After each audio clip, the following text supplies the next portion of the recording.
Hi there, a very happy new year and welcome along to the Sweet Spot. If you are already a member of the Sweet Spot audience, welcome back. Hope you had a great Christmas. And if you're new to us, let me tell you what the show is all about. It's me, Bruce Millington, and Steve Palmer, looking ahead each week to the best bets on the week's golf. We'll also look back on what happened the previous week. Obviously, we can't do that this week because nothing happened last week, but we've got an action-packed show, as well as the first tournament of the year, which is a star-studded affair. We'll get Steve's best bets for the US Money List and the race to Dubai. And we'll even see if he can land a majors spectacular accumulator. Hopefully, Steve's been studying very hard. Happy New Year, Steve. How was it for you, Christmas? Hi, Bruce. Yeah. Christmas is the same as all the days at the moment. It's all, our freedoms have been taken away, but, we just got to dig deep. No, it was a good Christmas. The children enjoyed it and they had a That's the main thing, isn't it? Well, absolutely. It's the only thing, isn't it? I mean, adults who get worked up about Christmas are, complete morons, if you ask me. It's all about the kids, isn't it? And, they both thoroughly enjoyed it. Did they get any golf equipment in their stockings? Yeah. Both got loads of clubs now. Some plastic ones as well as metal ones now, so a bit safer indoors. But they're kitted up to the nines. Jolly good. And you've been studying hard, I hope. This is a really good start to the year, isn't it? The Sentry Tournament of Champions in Hawaii. Am I right in thinking it's a slightly bigger field than normal this year, Steve? You are, yeah. They changed the qualifying criteria. So we've got 42 runners going to post this week. So they're not all champions. The Tournament of Champions has a few players that aren't champions in there now, which is a bit queer. But if you got into the Tour Championship last season, then you qualify for this. Obviously, a ravaged schedule last year, and they wanted a few more players in the field. But good each way terms, fifth the first six in a lot of places this week. So 42 runners and 6 each way places up for grabs. Brilliant. Okay, well, before Steve tells us who he thinks is going to win, let's give you a flavour of how good this tournament is. We'll look at the market leaders. We've got Dustin Johnson favourite at around about 6-1. Shop around not just for prices, but as Steve says, places as well. It's around about 7-1. Justin Thomas. We've got John Rahm in there as well. Xander Schauffele, Bryson DeChambeau in at 11. It's 16 bar. There's a lot of really, really big names. Steve, what kind of test is this? Is this big, wide open, sort of long Hawaiian hilly course where the bangers dominate, basically? Yeah, the plantation course at Kapalua has been the curtain raiser for many a moon. But there were course changes after the 2019 edition, course revisions. Ben Crenshaw in charge of it, and they're trying to make it firmer and faster. Because the old grass got a little bit thatched and slow and sluggish, so they ploughed a lot of money into it to change the agronomy. So we got a firmer and faster test. 7,596 yards, par 73, only 4 par 5s, only 3 par 3s. Ideally you want a big hitter who scrambles well, because these greens are absolutely enormous, full of undulations. Big hitter with plenty of touch is what we're after. Okay, so there are 42 runners. How many of them are going to carry your selection? I got 4 each way investments. Okay, mate. Fire away with the top dog this week. The top dog is Patrick Reed. A lot of players dusting themselves off after the Christmas break, having not played since the Masters in the middle of November. Plenty of rust in the system, a lot of players this week, but not so Patrick Reed. He finished third in the DP World Tour Championship last time out. That finished on December 13th. His scrambling in that event was absolutely jaw-droppingly good. He's got the magic fingers that you need for Kapalua. He's only had a couple of weeks off over the holiday season. He got back to the range with David Ledbetter just before the end of the year to sharpen himself up for the Sentry. He won this tournament in 2015. He was runner-up the following year. And crucially, last year, after the course changes, he made the playoff, lost the playoff to Justin Thomas. So Patrick Reed, perfect for this course, in solid form. I think he gets some overdue silverware. Excellent. Steve, do you think with Patrick Reed that he's constantly sort of disrespected by the market a bit? I mean, I know we've got this kind of really top echelon now of Johnson and Thomas and DeChambeau and Rahm, but he's really competitive. He's a winner, isn't he? Yeah, he's consistent as well. I think this week I don't like the top of the market. I like the players just below it. I think the value lies in the next rung, if you will. Patrick Reed, he can be unpopular in the markets because people don't like him, don't they? He's not a very popular character. So maybe that's why he goes off at such attractive prices. But 16-1 this week, I think, is a fantastic each way bet. Okay, Patrick Reed is the number one selection. Who are the other three you're going to go for this week, Steve? Next best is a player I know you don't like because he's on a long losing streak, but it's Hideki Matsuyama. And I think the fact he hasn't won for a while it actually can be seen as a positive this week, because at this time of the year, a lot of players easing themselves into the season. I think Matsuyama's going to arrive at full throttle because I think he knows this is a fantastic opportunity on a course that he's proven. Form figures at Kapalua 3-2-4, and he hasn't played since the course changes last year, but I think the course change is going to help him. He's got a great record on Tiff Eagle Bermuda greens. And they changed the greens to Tiff Eagle Bermuda last year. And so what is Tiff Eagle Bermuda? It's a different strain. It's a different strain of Bermuda grass. It's different to the previous greens at Kapalua. Don't talk to me about mutant strains, mate. I've had quite enough of them. And his record on Tiff Eagle Bermuda is outstanding. The Phoenix Open did a similar thing at the Phoenix Open where they switched to Tiff Eagle Bermuda greens. And since they switched to them in Phoenix, Matsuyama's form figures there are 2-1-1. Withdrew after he had a wrist injury after round one. He was 2 under par at the time, 15-16. So amazing record at Phoenix on these greens. And in the Sim Classic, they use these greens. Form figures there 5-2-5. And in the Players' Championship at Sawgrass in March, before the world went mad, we had a round at Sawgrass. You must remember that. And Hideki Matsuyama, course record 63 on their Tiff Eagle Bermuda green. So I think he's already got a fantastic record on this course. I think he will enjoy even more now. So I expect Matsuyama to play well. And he's building ahead of steam before Christmas. Second in the Houston Open, 13th in the Masters. So. Yeah, why doesn't he win, Steve? Because he doesn't look like he chokes. He just seems to find a 2 or 3 sort of too good every week, doesn't he? Yeah, it's putting issues, inconsistent putter. But as I say, I think he likes this type of grass on the green, so I think he could putt well this week. It's not his short game as a whole. He's a good chipper. He's a good scrambler. He's around the greens, he's excellent. So. Kapalua traditionally is a course where you got to scramble well. I think Matsuyama's got the tools to win this, and he's come close before. So, okay, we got Reed, we got Matsuyama. Reed and Matsuyama, and then we've got 2 more. Patrick Cantlay, huge boost to morale for Cantlay in October. Went down the stretch against John Rahm and Justin Thomas in the Zozo Championship, and secured home state glory there. That's 3 PGA Tour titles for Cantlay now. He's long enough to handle Kapalua. He's brilliant around the greens. And last year, after the renovations, he finished 4th. So I've got 3 solid bets just below the top rung, and then I've got one more at a massive price, 125-1, Lanto Griffin. Long enough to handle the track, great short game, made his debut last year, finished 13th of 34. That was solid enough. His one PGA Tour success came in the Houston Open. He's comfortable in a breeze. You normally get a breeze at Kapalua. Played well in October in the CJ Cup and the Zozo, contended in those 2. And then last time out, just before Christmas, QBE shootout, playing with Mackenzie Hughes, not a great partner, finished tied 2nd in that. So sharpened himself up nicely for this. Excellent. Very quickly before we move away from the Tournament of Champions, of those guys at the very head of the market, who do you like most and who do you like least? I think Justin Thomas is the one I like most. It's hard to find reasons to oppose him. Just don't think he'd be fully switched on. I think he needed a longer Christmas break. He played Mayakoba, then he played the father-son challenge with his dad just before Christmas. I think he's the sort of character that could have done with a longer break. I don't think he'd be fully switched on, but he's very hard to get away from. Dustin Johnson hasn't played since the Masters. Obviously likes to let his hair down. I would imagine he hasn't done much practice since then. Dustin Johnson at 6-1 I can avoid. Shafele's had a bit of pre-Christmas COVID. We don't know his condition. DeChambeau's backable. Your mate DeChambeau, we could get lured into him, but is his touch around the greens good enough for this test? I'm not so sure.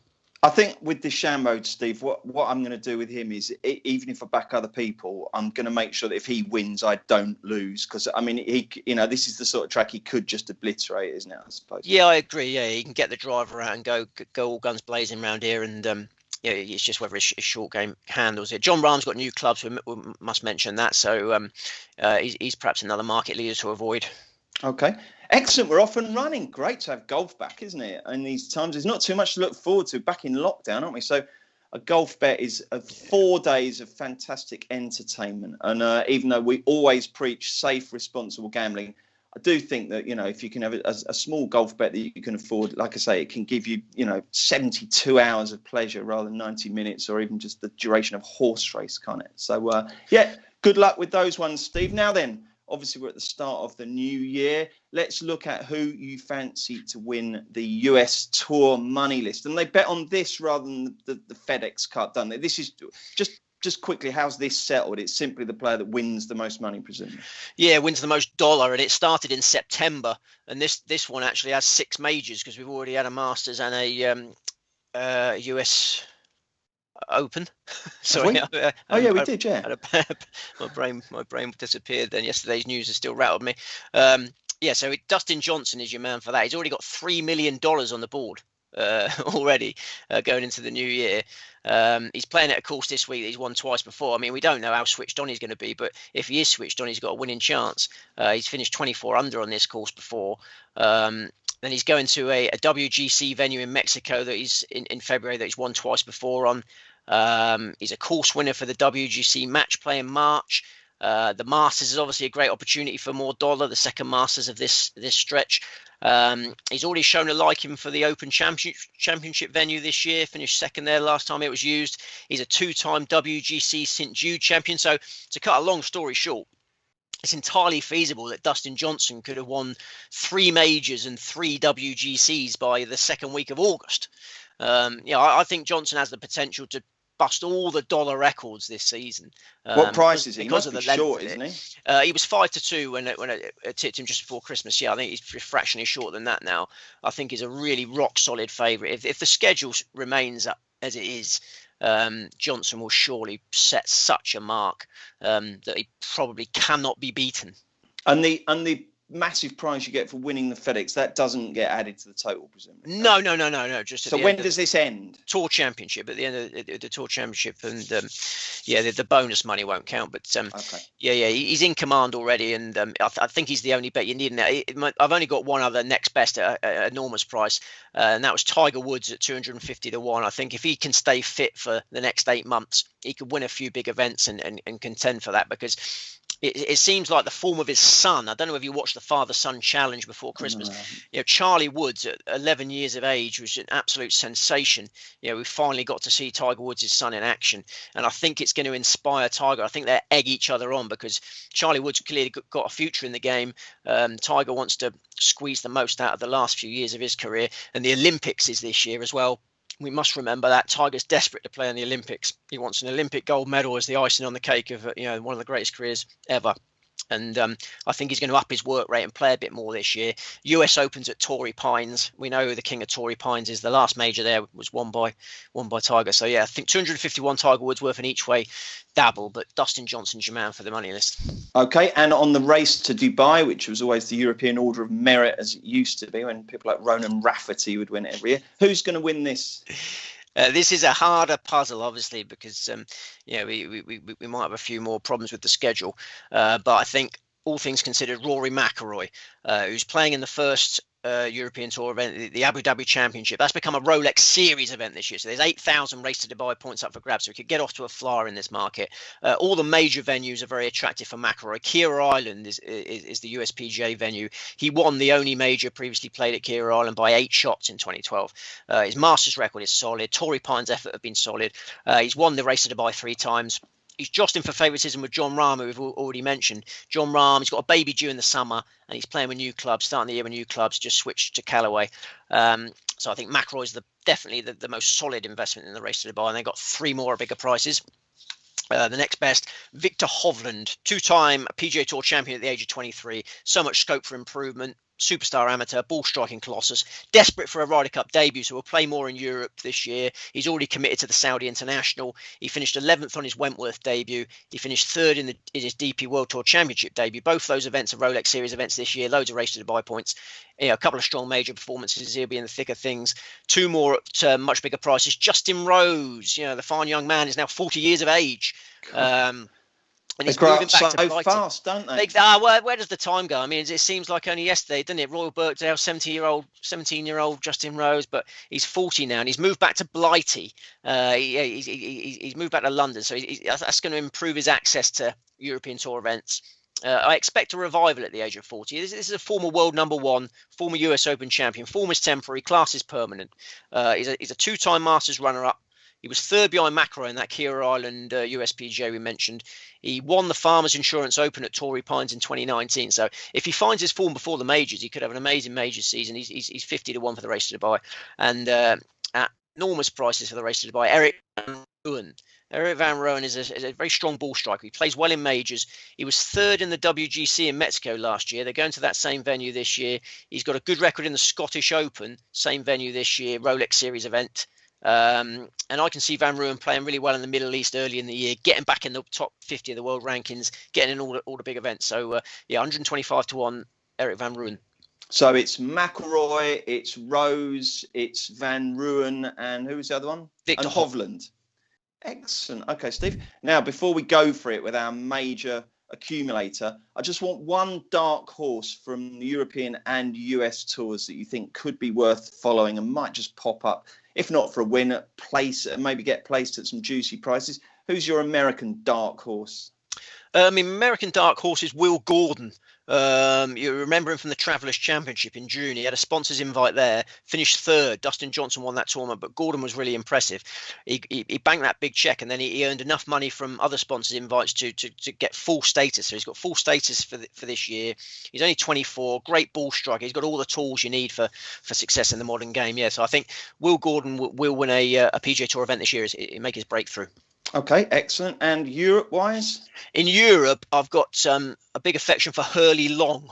Hurley Long is a 25-year-old German. Could be the new Bernard Langer. He had a really solid stateside college career. He's the course record holder at Pebble Beach. I think this is an amazing achievement for him. He shot 61 in the 2017 Carmel Cup, an amateur event. So if you're in like a quiz, I know Adrian Humphreys likes a nice pub quiz. And if he's in a pub quiz, he should ask the question, who's the course record holder at Pebble Beach? And you get your Tiger Woodses, your Tom Kites, your Davis Loves. It's Hurley Long, and he came back to Europe and won the 2019 Pro Golf Tour Order of Merit, and he got promoted to the Challenge Tour, and then last year he won his first Challenge Tour title. So nice progression from Hurley Long. I think he's full of potential. Every time you see him in a European Tour entry list, consider him. Hurley Long. Wow, that's a new one on me. Okay, right then, Steve, we're going to try and name all four major winners. If you fancy just having a silly 50p each way or a £1 each way accumulator, maybe some trebles and a fourfold, just for small money, just for a bit of fun to try and hit the jackpot, Steve's going to try and do it. First of all, we're back at Augusta in April for the Masters. Who's going to win the Masters, Steve? Well, the first thing we must say about this is you can't have the same player twice. I mean, that's the tricky aspect of this. We have to accept that Dustin Johnson or maybe even Rory McIlroy could win two majors this year and kill all the Ackers. But, most years they're shared out between four different players. So, I think it's definitely worth it because, as you say, a small stake can earn fortunes on this bet.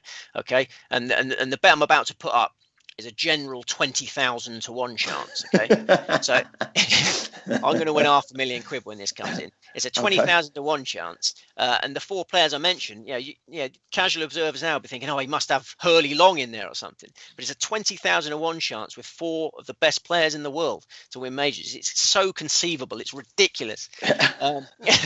So the first one is the Masters, as you say, and Justin Thomas will be wearing the green jacket in April. Okay, he's got very progressive Masters form figures: 39, 22, 17, 12, 4. You keep that upward curve going. You add a 1 to the end of that in April. Okay, Justin Thomas wins the green jacket. Then we go to Keir Island for the PGA Championship. Rory McIlroy won the only major there's been at Keir Island by 8 shots. Rory McIlroy will win the PGA at Keir Island. He's got a magnificent PGA record. So then, those two things are just so easy to see those two things happening. Thomas win the Masters, McIlroy wins the PGA. So we're on to leg 3 of our 20,000 to 1 shot now. This is the tricky one. I'll be honest with you. Leg 3 is the tricky one. The US Open at Torrey Pines. But I think Jon Rahm is worth chancing for that. He won his maiden PGA Tour title in the Farmers Insurance Open at Torrey Pines. His best form last year came on tough tracks. He seems to now relish tough assignments. There's been a change in Jon Rahm.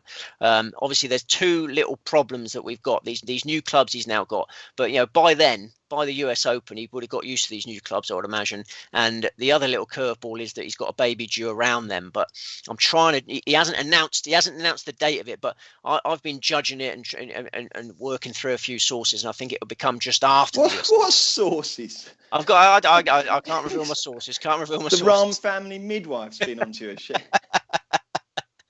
Yeah, I've been on the phone to a few hospitals. And I think it's going to come after the US Open, okay, just after. So I think Jon Rahm, if we can get him to go to the post, he's going to want to play in the major, isn't he? I know he'll get first babies are obviously important, and he will want to be there. But I do think he'll do everything he can to get to Torrey Pines, because he knows what a great opportunity that is. So we've got Thomas, McIlroy, Jon Rahm, and then the final one. We can all head to the Open Championship in July. The sun will be out in July. We'll all be free again. Vaccines flooding through our veins, and Dustin Johnson will win the Open Championship in July and make us all rich. He finished runner-up to Darren Clarke in the last Open at Royal St George's 2011. I can see Dustin Johnson winning the Open. So, if we get to the Open Championship with Dustin Johnson to make us all millionaires, that would be lovely, wouldn't it? It would, wouldn't it? Okay, excellent. Thank you very much, Steve. So we'll just quickly, before we go, reiterate your 4 tips for the Sentry Tournament of Champions this week. Patrick Reed, Hideki Matsuyama, Patrick Cantlay, and Lanto Griffin. Excellent. Thanks, Steve. What have we got next week? We got the Sony Open in Hawaii. We have, nice bit of normality back, isn't it? At the start of the year with those 2 Hawaii events. Are you going to be staying up and burning midnight oil? Because that's the one thing I don't like about the curtain raiser. You have to stay up to like 2:45, don't you, to see it all happen? But I suppose we've got nothing else to do, have we? Yeah, you could always tape it, as I like to call it. my wife always gets frustrated when I ask her if she's taped something. We can do that, can't we? And watch in the morning. But I'd probably stay up all night because I'm not a great sleeper anyway. Oh, fair enough. Excellent. All right, and Steve, thank you very much indeed for your input. Thank you for joining us on the Sweet Spot. Steve and I will be back next week for another Sweet Spot. Don't forget, bet safely. Good luck with your bets, and we'll see you next week.